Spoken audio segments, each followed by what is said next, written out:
Hi there, my name is Charlotte, and today I'm going to do a podcast about teaching and writing. In particular, I'm going to talk about how being a teacher could help you to write better, and vice versa, how you could write better through teaching. If you've not heard of any of my podcasts before, my name is Charlotte, and I work as a primary school teacher in London. I also worked at a nursery school before, but I'm working in a primary school with a year two class at the moment. So, this podcast is one that I've thought about myself. Growing up, I used to spend a lot of time in the library reading all kinds of books. And I used to read so much at school that my mum told me the story about how I used to read books to her every night. And the next day, I would go into school excitedly tell the teacher that, oh, I'd finished reading this book. Can I get another one? And the teacher really couldn't quite believe that I'd finished reading a book in one night. So my mum had to tell the teacher that I had really just read this book that was like 50 pages long. And she was the one who had to sit on the couch and listen to her daughter for 5 minutes before she fell fast asleep. And then she'd be woken up by said daughter a few minutes later to just ask, Mom, what does this word mean? So I'm just going to touch on a little bit about how to teach writing. So when you're teaching others how to write, you should always just check if they've got some basic vocabulary in the language that they want to write in. If you're not a native speaker, of course, this is hard, especially learners. The first thing you do is learn words of any new language. People who learn English as a second language need to have some basic vocabulary and some words that they can put together or string together to make a basic sentence. Through teaching, you can show them how to create these simple sentences. And this means that they need to learn the type of words that they can use. Most of the words that we use are nouns. And so the first type of word of any language that we learn are nouns. And this can be the name of people, name of objects, and places, of course. So people's names are the most commonly used noun. And then the objects that you see around you, like chair, cup, table, and then finally, the places to help you to figure out where you live, where you're going, destinations, things like that. So you can have names like Anna, Sam, Claire for people, objects, like I said, cat, chair, dog, pen, places, United Kingdom, Australia, Brazil, London, and so on, wherever you live. Then the next type of word that you learn are adjectives. And the adjectives are helping to describe the nouns. And you can use them to say what color things are. For example, I've got a black pen, blue eyes, green hair. Then you can move on to sizing. You say, this is a tiny blue pen. This is long green hair. And I've got small blue eyes, for example. And the adjectives help you to basically paint a picture of the things that you see. And it helps you to explain things a little bit better to other people. And then the third kind of word that you use are verbs. This is to explain what's happening to a person, what's happening, what a person is doing. For example, a person is running or swimming or dancing. And yeah, they're the doing words of the language. So they really do help you to see what's going on, what person doing, what's an animal doing, what's happening. So you get an idea of what's going on. After a person has learned these types of words and they build up some vocabulary, then they can just work to put them correctly in the right order. They can put them in different ways. Now, with English, the sentences may not always sound like English at all. They could have a sentence like this: girl runs home. Perfectly okay sentence. It's very basic. You know that a girl, runs home. She's doing it now. She's running and she's going home. So you already know, you have that image in your mind. But the sentence doesn't have all the added words to make a full English sentence. But it is something that you can understand, and that's why it's just a basic. When we teach the children, especially children who have English as a second language, there is a tool that we use to support them, especially when they have to create sentences with their words. And one of the tools that we use is called a colourful semantics. And this is when the different types of words are given a color, and then the words are put in the specific order to help the child or the person, whoever, create a sentence. So, for example, noun words are given the color orange, verb words are given the color yellow, and then objects or place are given the color green. Then they give you a word map to show where the colored words go in the sentence, and you put them in the correct order. English sentences are created by putting the words with subject first, then the verb, and then the object. So this means that a noun at the beginning, the verb, and then another noun at the end. So the example that I gave earlier on, the noun is girl, verb is runs, and then the last noun is home, runs home. And that's basic. The next part to add to the sentence to make it sound more native and more British and more English is to add the article words. So you've got the, a, an, and you combine them with the noun to form a small noun phrase. And then it makes the sentence just sound a little bit more English, let's say. So we'll go back to the sentence and we add the at the beginning. The girl runs home. So you can hear it already sounds a little bit more native. It's a little bit more English, shall we say. If you're not a native English speaker, then you add the particle or the article at the beginning of the sentence and you know it's the girl. Yeah. Or you can say a girl runs home. So how could teaching help you to get better at writing? Here you ask. So once you've got this basic knowledge of how to write and form sentences, then you can just start to improve your writing little by little and bit by bit. You can learn how to create bigger noun phrases that include adverbs and prepositions, and then create much longer complex sentences. Even now, as I'm speaking, I'm creating and forming new ways to combine different words to create a sentence for you to hear. So, for example, we can have some adverbs. Adverbs describe how a person or a thing is doing something.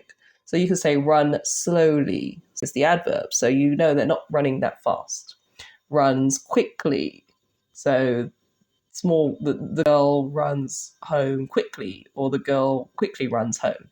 The girl runs home slowly. The girl slowly runs home.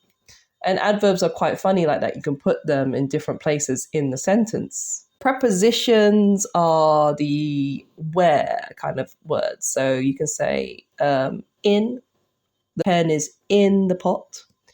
Out, the pen is out of the pot. Under, the pot. Over, the pen, or on top, sorry, the pen is on top of the pot. You can also say beside the pot. So prepositions just give you a little bit more information as to where an object is. As time goes by, you begin to build up your vocabulary. You learn more words, especially in the language that you're learning. You learn better words as well that can mean the same thing. And for teaching children as well, this is quite a useful tool because you can say to them, oh, why are we using the same word small all the time? What else can we say? What other word can we use instead of small? And they might say, oh, you can say tiny, you can say mini, you can say petite if they know the word.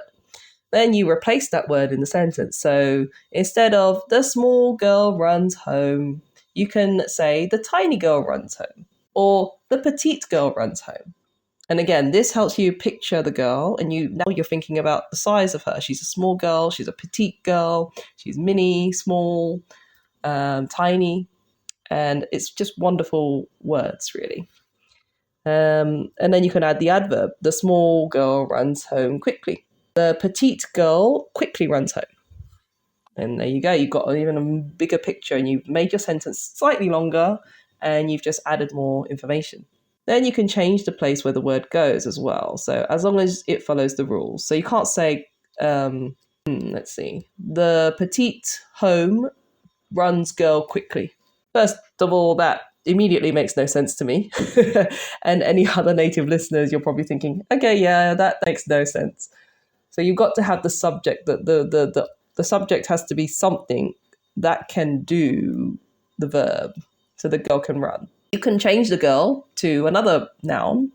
It has to be a living creature. So the cat runs home. The petite cat runs home quickly. And there you go. You've just changed your sentence by changing one or two words. And you've just changed the whole meaning of that sentence. So instead of a girl now, you picture a little tiny cat. And you can picture the color as well in your head and the size. I haven't even said the color. I just said a petite cat runs home quickly.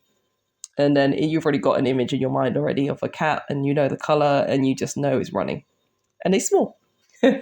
So the second part of the podcast was to look at how could writing help you be a better teacher. So if you're a native speaker of English or any language that you're fluent in and it's your native language, you're already a good speaker and you already have good writing skills. The way that teachers work through this is that they use their skills and their knowledge to teach others what they know. And this could go well or it could not. It depends on your teacher and you and the person. This is the tricky part. Teachers can sometimes get disrespected by others. I'm sure some of you may have heard the phrase, well, if you can't do something, then teach. So I don't know, sometimes it feels like a bit of a diss. You're just disrespecting the other person and saying, yeah, because you couldn't do it in real life, you couldn't be a writer for real, so you go and teach others how to write. But it's not always true. So let me give you an example. Let's say that you are the number one chef, in a bakery shop. You know how to bake. You're the best person at making baked goods. Everyone loves your food. They always come to make sure that they get the best food from you. You are the best baker. You make the best cakes, bake the best pancakes, bake the best chocolate cakes and stuff. And, all the good stuff. And anyone who's learning to be a chef wants to be your student. They want to learn from you. They want to know, how do you make these goods, these baked goods so well? And how can you teach them? So you take them on board and you show them how to make the dough. You weigh the ingredients out. You lay them on the table, ready to go. You mix them. You knead the dough. You create a cake. And you say to your student, okay, do the same thing. They turn to you. They look at you with this confused face and they say, but how? You just do all of that. So the thing in this situation is that the teacher didn't explain the process step by step. This is because you know how to make that cake so innately. It comes as easy to you as breathing. So you don't need to give step-by-step instructions to yourself. And so you forget that you need to give it to the student. So you forget to give it to them. You just show them what you do. And you do everything and then you say, off you go. So anyone would be like a bit lost at the beginning when they're trying to learn how to do something. Any good teacher would then take the time to figure out how they can explain themselves in a way that's clear to others and how that explanation can then help the other person to get started, basically. Give them a baseline, like I did with the sentence, girl runs home. That's a basic sentence, it's a baseline. Then I explained how you can add extra words to it to make it better. But this is, again, just one part of being a good teacher. I mean, sure, you can be the best at your job. You can be the best baker. You can give clear instructions. You can give clear explanations. But the student still does not understand. This is quite a frustrating part for us teachers.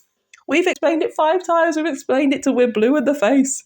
We've given clear instructions. Loads of kids are getting it, except that 1 or 2 who just sit there and say, I don't know what to do.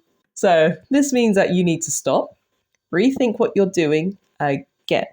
You have to think of another way to explain yourself. Think of another way of getting the student to learn the process that you know so well. So maybe the method that you're doing is not for them. They just can't get that method. I think the best example of this is a maths question. You've got a typical thing. Mum and dad are showing the children how to do a method to add the numbers up together. They go to school. The teacher shows them another way. Oh, but miss, my mum showed me this way. Okay. So, different methods, but you still get the same results. So you have to then work around that and support the child and allow them to do the other method, but then also show them the other way. Because other children don't know their method. Other children don't have that mum and dad who says, okay, add the numbers like this. Yeah. You have to give them, say, 2 or 3 different ways of adding the numbers. You can add the numbers using drawings, add the numbers using the column method, and then add the numbers by adding in tens or fives. There you go, 3 different ways to add numbers up. And one of the ways is going to help, say, 30% of the student. So that's only 1/3 of the class. Then the other 2/3 still, or 33%, sorry. So the other 2/3 are then stuck because they don't know that method. They can't use that method. They don't understand it. They didn't get it. It doesn't work for them. So they could be adding with the numbers. They have to draw out their sticks, their tens. They have to draw out their ones. That helps them. So that's the 2/3. And then you've got 1/3 left who have to do something else. They can count in tens. They can count in 20s, or maybe they use a column method. So you've got all 3 different methods. But if you don't give them those methods to begin with, then you're stuck, basically, and they're stuck. And you carry on telling them, no, it's this way, it's forever this way, we don't need to change. And then the child just goes through life thinking, I'm an idiot because I couldn't get this method, or I couldn't add the way that my teacher was showing me how to add. Which then, it's not their fault. It was something that you didn't think about, something that you didn't know that you had to help them with, basically. So with writing, moving on, it's very similar. It's the same thing.